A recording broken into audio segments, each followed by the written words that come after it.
जी ने संघर्ष किया, जन्मदिन पर मैं उन्हें नमन करती हूं। मायावती ने ये तमाम शब्द इस्तेमाल किए, बातें कही उन्होंने। काशीराम को मायावती ने श्रद्धांजलि दी। बीएसपी महापुरुषों को सम्मान देती है, इनके बलिदान को भुलाना असंभव है, ये तमाम बातें मायावती ने कही हैं। समर्थकों का बीएसपी आभार व्यक्त करती है।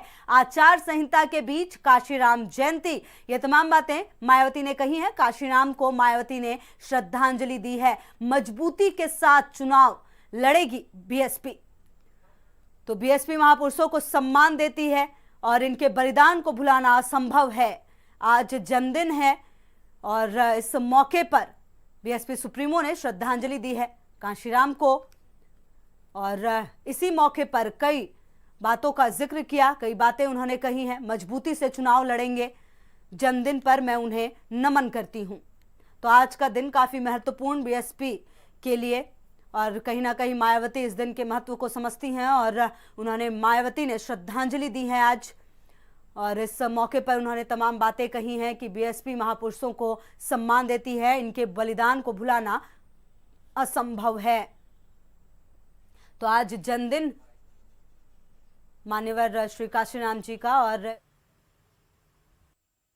कई दशक तक गुमनाम व बिखरे पड़े उनके कारवां को बामसेफ, DS4 व बीएसपी मूवमेंट के माध्यम से जिंदा करके उसको देश की राजनीति में सम्मान दिलाने वाले मान्यवर श्री काशीराम जी को आज मैं उनके जन्मदिन पर शत शत नमन वे अपने श्रद्धा सुमन अर्पित करती हूँ।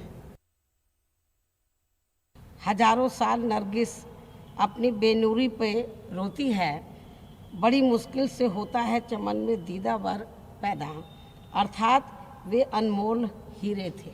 इसलिए यूपी में बनी बीएसपी की सरकारों में सामाजिक परिवर्तन व समतामूलक समाज बनाने के लिए इनके संघर्षों व बलिदानों को भुलाना असंभव है। तो समर्थकों से भी अपील की कि बीएसपी सुप्रीमो ने इनके बलिदान को भुलाना असंभव है और इनके जन्मदिन को याद किया।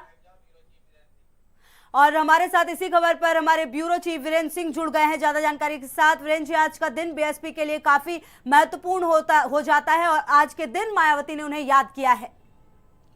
देखिए, कांशीराम बहुजन समाज के एक नायक के तौर पर पूरे देश में पहचाने जाते हैं। उन्होंने जो संघर्ष किया और बामसेफ, DS4, बहुजन समाज पार्टी बनाई, मायावती को 4 बार मुख्यमंत्री बनाया, तो कांशीराम दलित समाज के लिए हमेशा से एक प्रेरणा के स्रोत रहे हैं। और मायावती ने उनके जन्मदिन पर यह आह्वान किया है देश की और प्रदेश भर के कार्यकर्ताओं से कि जो उनका गठबंधन है उसको पूरी ताकत से लग जाएं, उसको लोकसभा चुनाव में जिताएं। और मायावती जिस तरह से अखिलेश यादव और अजीत सिंह के साथ गठबंधन करके प्रधानमंत्री नरेंद्र मोदी को उनका रथ रोकने की जो चुनौती दे रही हैं, उसमें कांशीराम जैसे महापुरुष का साथ होना, उनके लिए उनका आशीर्वाद होना उनके लिए बहुत ज़रूरी है।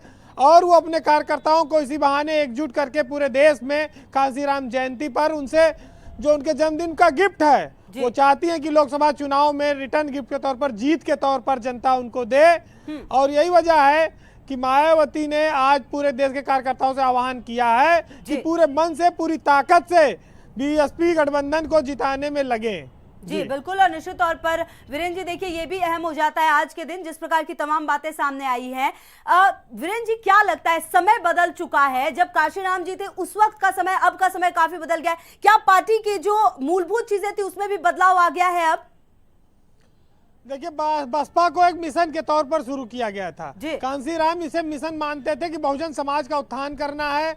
जो दलित जातियां, कमजोर तबके के लोग हैं, जिनको जीवन में न नौकरी है, न तरक्की है, न खुशहाली है, न पक्के मकान है, न उनके घर पे सड़क है, न उनके जीवन में कोई उजाला है, उनको आगे बढ़ाना है, उनको एकजुट करना है। तो मायावती उसी मिशन को लेके आगे बढ़ रही हैं। ये जरूर है कि देखिए समय समय पर संसाधन बदलते रहते हैं। तो जो काशीराम का जमाना था तब मोबाइल फोन नहीं थे, या आधुनिकता नहीं थी, कम्युनिकेशन नहीं था। आज जमाना बदला है। मायावती एक ट्वीट से करोड़ों लोगों को संबोधित कर देती हैं। तो तमाम सारी चीजें हैं, लेकिन ये है कि बहुजन समाज को सत्ता में बिल्कुल भागीदारी वीरेंद्र जी, दिलाना। आप हमारे साथ बने रहिए और इसी बीच दर्शकों को बता दें, लोकसभा चुनाव से जुड़ी एक और बड़ी खबर आ रही है, जहां